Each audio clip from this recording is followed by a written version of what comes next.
Pas besoin de café, on a besoin de petits ramequins, alors différents moules, on va tester. Il me faut donc 9 jaunes d'œufs, donc on va utiliser les blancs après, hein, on va faire quelque chose. Il me faut 50 centilitres de lait, 50 centilitres de crème épaisse, il faudra du sucre cassonade pour la caramélisation, du sucre blanc pour la recette, de la gousse de vanille, donc moi j'ai opté pour de la gousse de vanille en poudre, j'imagine bien qu'elle ne doit pas être 100% gousse de vanille. On a besoin d'un petit ramequin, enfin un ramequin relativement grand, contenance un peu plus d'1 litre du fait. Un gros, ça sera pour quand on va utiliser les blancs, avec effectivement un peu de poudre d'amande pour les blancs, une casserole, et voilà. Et on va faire un petit focus sur la recette en elle-même. Voilà. Après, je sais pas si vous aurez en vidéo continue ou par petit post. Ce sera peut-être par petit post, ce sera peut-être plus simple pour moi, parce que pour l'instant, je maîtrise pas. Voilà, à tout de suite. Coucou. Alors, on a séparé les blancs des jaunes, hein. Les blancs sont au frigo parce qu'on fera quelque chose après. On a mis donc 50 centilitres de lait, 50 centilitres de crème qu'on va se mettre à chauffer. Tac. Voilà, voilà.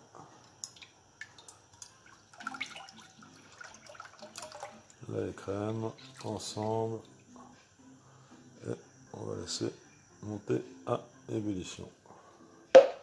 On va rajouter la petite crème de vanille, la gousse de vanille en poudre. On laisse infuser. On filtrera parce que je ne sais pas du tout quel type de produit c'est exactement. Et on va mélanger donc les 180 grammes de sucre aux 9 jaunes. Et on va pour ceci utiliser une cuillère. Voilà. Et bien on se retrouve juste après. A tout de suite. Donc les sucres et les jaunes d'œufs, ce qui fera blanchir un peu les jaunes d'œufs, hein, vous connaissez la technique. Le lait et la crème qui chauffe, on va emmener à frétillement, on ne fait pas brûler, hein, on fait pas, on monte pas à ébullition de la lait et de la crème, c'est pas terrible. Et on en a profité pour allumer le four à 100 degrés, chaleur normale, de façon à ce qu'il préchauffe. Voilà.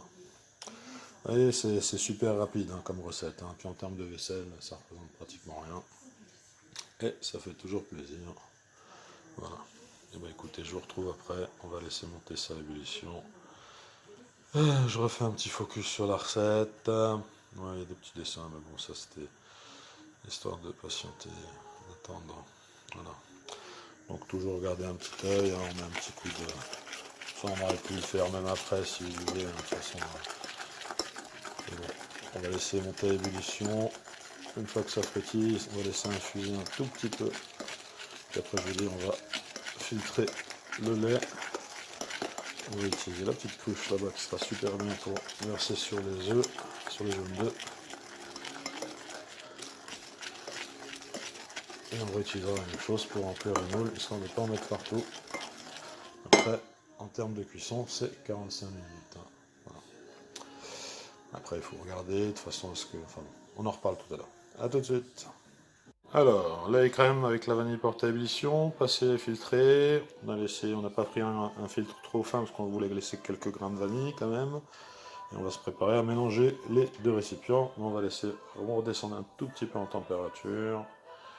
Et ce qui va permettre de finir le café. Et après on va mélanger, on va pouvoir après mettre les ramequins et mettre en cuisson. Voilà. Et bah écoutez, à tout de suite, ce qui permet au four de préchauffer, il en est pas loin. A priori, dans 2 minutes il est à température, donc ce sera tout parfait. J'espère que ça vous plaît. Hein. Ah, c'est une vidéo sans prétention, aucune. Hein. N'allez pas. Mais bon, si vous refaites la recette et qu'elle vous plaît et que vous la réussissez, vous voyez bien que recette de dessert, hein, sincèrement, en 10 minutes c'est fait quoi. Allez. Bon, voilà ce que ça représente, les appareils qu'on a fait. Donc les plus grands, il y en a un peu plus de liquide, hein, c'est d'un test, je voudrais voir ce que ça donne. Et, euh, et voilà.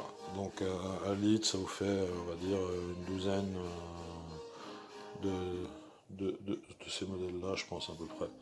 Voilà. Et ben écoutez, on met en mode de cuisson, on se revoit dans 45 minutes, mais ça à checker, hein, parce qu'il faut pas que ça soit trop cuit, il faut que ça soit un peu vibrant quand vous allez les remuer. Donc on va peut-être nous faire en 2 cuissons parce que les grands, à mon avis, l'épaisseur des moules n'est pas la même. Enfin, on va tester. Puis, je suis pas sûr d'avoir la place de tout mettre. Voilà. Et bien écoutez, on se revoit dans quelques instants pour la suite. A plus. Avec les blancs, on a monté les blancs en neige. On a rajouté un peu de sucre glace, un peu de citron. Donc on a fait une meringue qu'on va pocher, cuire. Et en partie, on va mettre un peu de amandes effilées à l'intérieur et à l'extérieur de la meringue. Voilà. Donc ça fera des petites meringues aux amandes et au citron. Voilà. Voilà, faut pas perdre. Hein. Allez, je vous retrouve quand j'ai attaqué le pochage ou quand je fais le pochage. A plus. Voilà, voilà. Et ben le travail de pochage est fait. Un petit peu au chocolat, des natures. Et puis des petits zigouigouis avec des petites amandes effilées. Voilà. Bon, on va se mettre à la vaisselle. Et ben écoute, j'espère que ça vous a plu. Et puis de toute façon, il y a encore le final à vous montrer, que ce soit sur la cuisson des meringues ou des crèmes brûlées. Allez, à plus. Juste pour info, on a lancé les meringues. Donc les meringues, on va les cuire à 100 degrés, hein, de façon à ce que elles sèchent plutôt qu'elles cuisent. Donc ça va être assez long. Ça va être assez long. Je pense qu'il faut compter 1 heure, voire peut-être même 2. Mais voilà. Donc prochaine vidéo sera pour la dégustation. Ça ne devrait pas trop tarder, hein, vu qu'il y a des morphales qui ne devraient pas tarder à rentrer. Que ce soit le grand ou le petit. Et puis on essaiera d'aller en emmener au moins un à la Jess et un au Julien. Vu que c'est quand même son dessert préféré, qu'il puisse donner son avis. Et s'il le veut, il le fera en vidéo. Allez, gros bisous à tous, bon après-midi. Et bah, une petite photo, vidéo. Alors, cuisson terminée. 1h30 de cuisson, hein, à 100 degrés. De façon à ce que ça fiche pas. C'est bien tremblant. Ça devrait être sympa. Donc on va laisser refroidir, on les mettra au frigo et après il y aura juste la cassonade et à faire caraméliser. Normalement, on devrait avoir quelque chose, vous voyez, quand j'appuie dessus, d'assez souple, assez crémeux.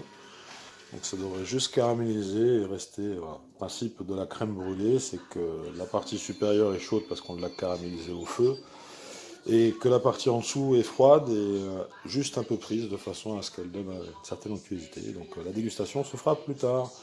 Voilà pour la cuisson des crèmes brûlées. Alors juste pour info.